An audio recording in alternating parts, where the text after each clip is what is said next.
नमस्कार, मैं हूं जसबीर सिंह जस्सी और आज हमारे बीच मौजूद हैं गाजियाबाद से बसपा पार्टी के लोकसभा प्रत्याशी मुकुल उपाध्याय जी। मुकुल जी, आपका बहुत बहुत स्वागत है हमसे इस खास मुलाकात के लिए। मैं जसबीर सिंह जस्सी। मुकुल जी, आपसे सबसे पहले सवाल एक पूछना चाहेंगे, जैसे कि आप गाजियाबाद क्षेत्र से लोकसभा प्रत्याशी के लिए चयनित हुए हैं, एक उम्मीदवार हैं और बसपा के कट्टरवाद हैं, तो आपसे एक जहन में छोटा सा सवाल आता है कि गाजियाबाद को सबसे पहले अगर विकास के नजरिए से देखा जाए तो किन मुद्दों को आप उठाना पसंद करेंगे? गाजियाबाद में बहुत सारी समस्या हैं, विभिन्न जगह अलग अलग तरीके की समस्या हैं। अभी आपने देखा मेरे यहाँ पे सैकड़ों की संख्या में लोग आए, पानी की समस्या है, कहीं पानी की समस्या है, कहीं सीवर की समस्या है, कहीं बिजली की समस्या है, बहुत सारी समस्या, अलग अलग समस्या है, उनका समाधान अलग अलग तरीके से कराया जाए। अगर मैं एक अहम तौर पे समस्या की बात करूं तो आपके जहन में सबसे पहले कौन से मुद्दे आते हैं कि अगर हम इस तरीके से इन चीजों पे कतार लगा के बात करते हैं विकास के नजरिए के लिए, सबसे पहले कौन से अहम मुद्दे आते हैं? पीने के पानी की या पानी की निकासी की या फिर आपके रोडों की, खरंजों की या आपकी इंटरलॉकिंग की, जो रूरल एरिया टाइप के पड़े हुए हैं हमारे गाजियाबाद क्षेत्र में। हालांकि बात करते हैं पॉश एरिया की तो पॉश एरिया ऑलरेडी कंप्लीटेड है अगर जिस तरीके से हम देखा जाए। अगर हम लाइन पास क्षेत्र की बात करें जो कि गाजियाबाद क्षेत्र का ऐसा पिछड़ा हुआ है कि शासन की तरफ से भी उसे पिछड़ा माना गया है, तो वहां पे किसी भी किस्म की सुविधा नहीं है। तो आपका टारगेट सबसे पहले किस किस्म की कॉलोनियां हैं या फिर किस किस्म के मुद्दे हैं विकास को लेकर? विकास को लेकर के, जैसे कि मैंने अभी आपको उदाहरण दिया, सिकलपुरा से मेरे 5 लोग आए थे, वहाँ पानी की समस्या है जी। सबसे पहले पानी की व्यवस्था होनी चाहिए, लोगों को पीने का पानी मिलना चाहिए, सीवर की व्यवस्था होनी चाहिए, सड़क की व्यवस्था होनी चाहिए। ये सारी बहुत सारी दलित बस्तियाँ ऐसी हैं जिनमें कोई विकास नहीं है जी, उनको हम सबसे पहले वरीयता देना चाहिए। जैसे कि पिछले साल से अब तक देखा गया है, 2013 में आपकी इतनी जनसभाएं हुई और आपने लोगों के सामने इस तरीके से आपने अपनी कार्यशैली, अपनी कार्यक्षमता, अपने विचारों को प्रस्तुत किया कि जनता आपकी ऑलमोस्ट मुरीद हो ही चुकी है, जैसा हमने पिछले साल 2013 में ऐसा क्या प्रक्रिया आपकी तरफ से आने वाली है और आपकी बसपा पार्टी की तरफ से आने वाली है कि आप जो जनता जनार्दन को जिस तरीके से अपना फेस दिखा चुके हैं, अपना आगाज कर चुके हैं, उसे अंजाम तक पहुंचाने के लिए काम करेंगे? ऐसे कैसे रूटीन, कैसे रिदम है? मैं जनता की भावना के अनुरूप काम कर रहा हूँ। विभिन्न जगह बहुत सारी समस्याएं हैं, उनके समाधान के लिए मैं सुबह 8 बजे से लेकर रात के 12 बजे तक तैयार रहता हूँ जी।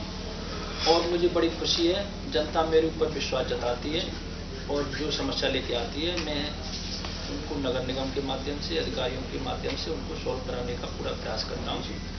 अभी तक MLC हूँ, MLC की हैसियत से करता हूँ और जनता ने मुझे आशीर्वाद दिया, यहाँ पे मुझे सांसद बनाया, मैं सांसद की हैसियत से काम करूँगा। और क्योंकि यहाँ पे जहाँ देश की सबसे बड़ी पंचायत लोकसभा दिल्ली बैठती है, गाजियाबाद से उसकी कोई ज़्यादा दूरी नहीं है। जब देश के प्रधानमंत्री के सामने हम अपनी बात रखेंगे कि गाजियाबाद से लगे हुए लोनी क्षेत्र है, बहुत सारी दलित बस्तियाँ ऐसी हैं इसमें न पानी है, न बिजली है, न सड़क है, न सीवर है, तो विशेष पैकेज के माध्यम से उनको पूर्ण कराने का मैं काम करूँगा जी। शुरुआती तौर पे एक बात और करना चाहेंगे, जिस तरीके से हमने देखा कि 2013 में जो विधानसभा 5 स्टेटों में चुनाव हुए थे, उसको लेकर अब 2014 में पहले कयास लगाए जा रहे थे कि ये प्री चुनाव से एक प्री बोर्ड जैसे एग्जाम कहलाता है और अब ये 2014 में लोकसभा चुनाव आने वाले हैं। तो जिस तरीके का रवैया विधानसभा चुनावों में आया और दिल्ली में कुछ बसपा सीटें भी आया करती थी, लेकिन जैसे आपका कांग्रेस का लगभग सुपड़ा सा साफ होता हुआ नजर आया है, क्या इन चीजों को लेकर आप आगामी समय में ये कहना चाहेंगे कि आम आदमी पार्टी जो आम की जनता है उसने इस तरीके का आगाज किया कि इतिहास रच डाले? क्या ये सराहनीय है या आपत्तिजनक है? नहीं, अपनी अपनी सोच है। वो वहाँ पे दिल्ली में तो एक जनता बदलाव चाहती थी, परिवर्तन चाहती थी, वो परिवर्तन आया जी। तो ये विशेष बात दिल्ली की है या पूरे देश, प्रदेश, पूरे हिंदुस्तान की बात है? क्योंकि मोस्ट प्रोबेबली करप्शन के ऊपर काम किया है अरविंद केजरीवाल ने। एक ऐसा इंसान जो लाल बत्ती की गाड़ी में चलने वाला, एक ऐसा इंसान जो एक इनकम टैक्स अधिकारी, एक ऐसा इंसान जो मंथली अच्छी पेमेंट कमाने वाला, वो रोड से, सड़क से संसद पे पहुंचा। किस वजह से? क्या अमाउंट की वजह से, क्या नेम फेम पॉपुलैरिटी की वजह से, या फिर जनता के समाधान की? जनता परिवर्तन चाहती थी, इसलिए परिवर्तन हुआ है, मैं तो ये कहूँगा इसमें जी।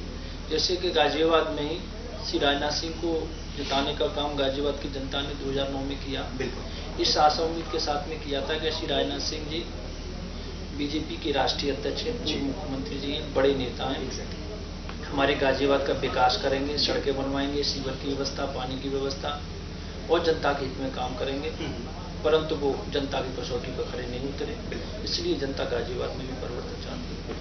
अगर बात की जाए परिवर्तन की, तो अगर परिवर्तन 2009 में आने के बाद बीजेपी राष्ट्रीय अध्यक्ष जो अभी करंट में है राजनाथ जी, जो आपने खुद अपनी जुबान से बोला नहीं कर पाए, वही विचार वही कार्यशैली अगर बसपा की रही विनर होने के बाद आगामी लोकसभा चुनावों में, तो क्या जनता उन पे पूरा भरोसा और पूरा विश्वास जता सकती है?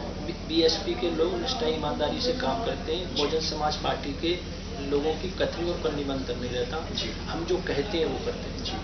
अगर बात हम जनता से जुड़े हुए रहते हैं, मेरा इतिहास है जी, हम जनता की सेवा निष्ठा ईमानदारी से करते हैं, जनता के बीच में रहते हैं और मुझसे ज़्यादा काम कोई कर नहीं सकता।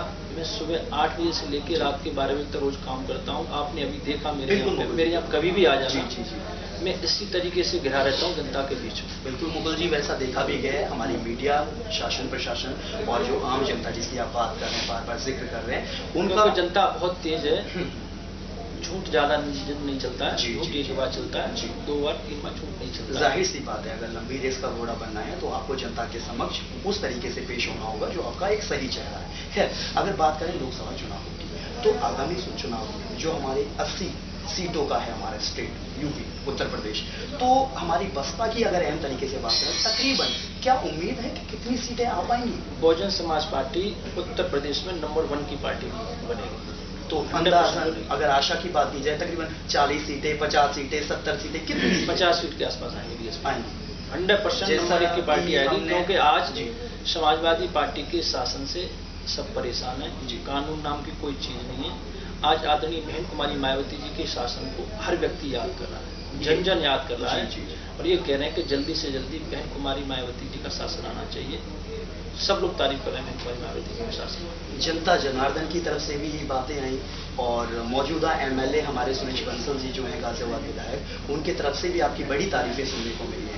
उनका खुद कहना था कि हमारे तो मुकुल भाई ही इस बार सत्ता में आएंगे और डेफिनेटली आएंगे, क्योंकि आपने वो कर्तव्य करके दिखाए, जनता के बीच में आप गए, पेश हुए, उनसे रूबरू हुए, उनकी बातें सुनी और उन्हें निवारण तक पहुंचाया। ये आपकी सारी बातें सराहनीय है। अगर बात करें आम आदमी पार्टी की, क्या वो आपसे लोहा लेगी या फिर कांग्रेस और बीजेपी से ही टक्कर लेती रहेगी लोकसभा चुनावों में? कांग्रेस और बीजेपी से ऐसा ना, बहुजन समाज पार्टी तो ये चाहती है सारे दल लड़े जी, लड़ेंगे इतना ही बीएसपी को लाभ मिले। जी जी जी।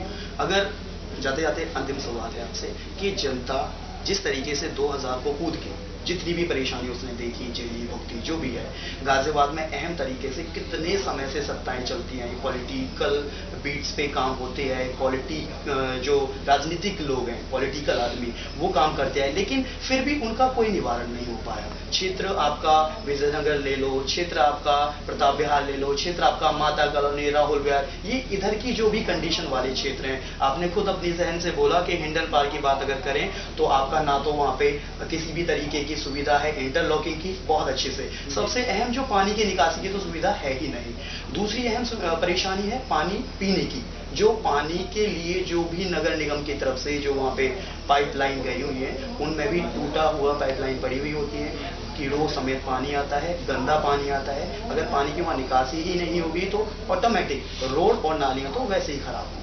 तो सबसे पहले आप किस क्षेत्र को लेकर आएंगे अपने मुद्दे के तौर पे, और आपका टारगेट सबसे पहले कौन सा क्षेत्र होगा? यही पौष इलाके, लाइन पार्ट पूरे की बात, लाइन पार्ट क्षेत्र पांचों विधानसभा में अलग अलग आवश्यकता मैंने बताया। जी। जैसे लोनी में न सड़क है, न बिजली है, न पानी है, न सीवर है, जी जी, कुछ भी नहीं है। जबकि दिल्ली की सीमा से लगा हुआ क्षेत्र है, पूरे एनसीआर का विकास, परंतु लोनी का विकास नहीं है। वहाँ पे भी बहुत बड़े विकास की आवश्यकता है। खोड़ा क्षेत्र है, खोड़ा में हमारी नेता आदरणीय बहन कुमारी मायावती जी ने अपने शासनकाल में 300 करोड़ की योजना लागू की थी, जिसमें सीवर, पानी, बिजली, सड़क, हॉस्पिटल, स्कूल बनने थे, काम शुरू हो गए थे, सीवर का डलना शुरू हो गया था, सड़कों का बनना शुरू हो गया था, पोल खड़े हो गए थे। जैसे समाजवादी पार्टी की सरकार आई, उस पैकेज को बंद कर दिया, सारी चीजें माइग्रेट हुई, तो वहाँ पे भी विशेष पैकेज की आवश्यकता है, वो काम पुनः चालू कराया जाएगा। अलग अलग जगह अलग अलग विकास की आवश्यकता है। अहम लास्ट क्वेश्चन पहले क्वेश्चन पूछना चाहूँगा